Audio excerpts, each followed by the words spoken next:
আসসালামু আলাইকুম রহমতুল্লাহি ওবরাকাতুহু। এই মুহূর্তে আমি আলোচনা করব ইউএফআই বক্স ইএমএমসি প্রোগ্রামিং সম্পর্কে। ইউএফআই বক্স হচ্ছে এমন একটি ডিভাইস যা এখনো পর্যন্ত এই পৃথিবীতে নাম্বার ওয়ান প্রোগ্রামিংয়ের শীর্ষে যে ডিভাইসটি সেটি হচ্ছে ইউএফআই। ইউএফআই দিয়ে সঠিক নিয়ম বুঝে যদি আপনি যে কোনো ইএমএমসি প্রোগ্রামিং করতে পারেন তাহলে যে কোনো ফোনই আপনি ড্যাশবোর্ড রিপেয়ার করতে সক্ষম। তো আমি আজকে দেখাবো এইরকমই আরেকটি কাজ। চাইনিজ ফোনগুলো যেখানে ড্যাশবোর্ড রিপেয়ার করতে গেলে আমরা হিমশিম খাই, সেখানেই ইউএফআই বক্স খুব ইজিলি চাইনিজ ফোনগুলো ড্যাশবোর্ড রিপেয়ার করতে সক্ষম। সেক্ষেত্রে আপনাকে বুঝতে হবে প্রোগ্রামিংয়ের নিয়ম কানুন।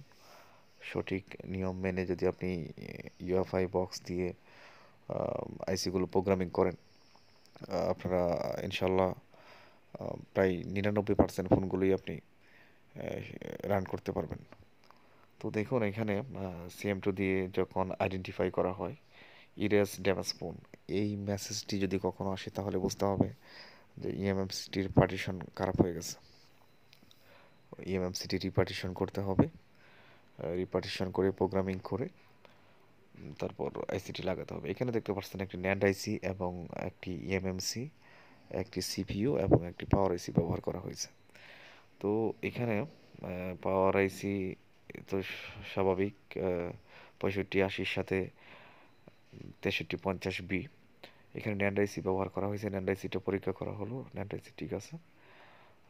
ইএমএমসি আইসিটি পার্টিশন করা, ওইটা রিপার্টিশন করে প্রোগ্রামিং অলরেডি করা আছে এখানে, আমি প্রোগ্রামিং করে রাখছি। তো এখন CM2 দিয়ে ফোনটি ফ্লাশ করে ফোনটি অন করার চেষ্টা করব।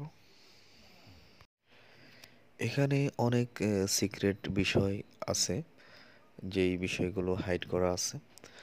তো এই হাইড সিক্রেট বিষয়গুলো জানতে হলে কোনো না কোনো দক্ষ টেকনিশিয়ানের কাছ থেকে ইএমএমসি প্রোগ্রামিং শিখে নেবেন আপনারা।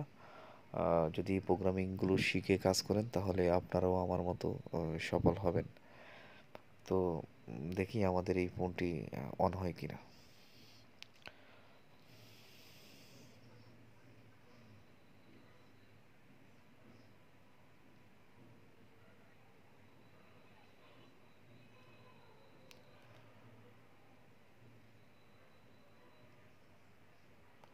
আলহামদুলিল্লাহ, ফোনটি অন হয়েছে।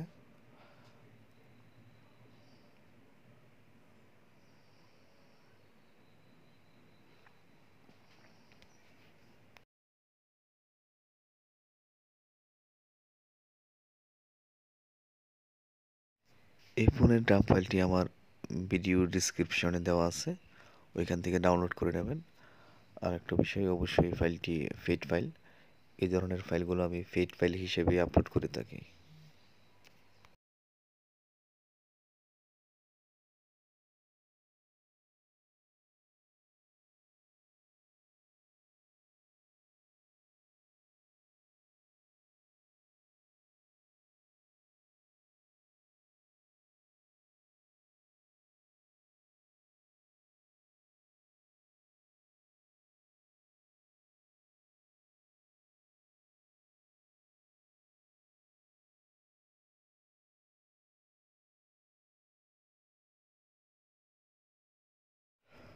আজকে এই পর্যন্তই।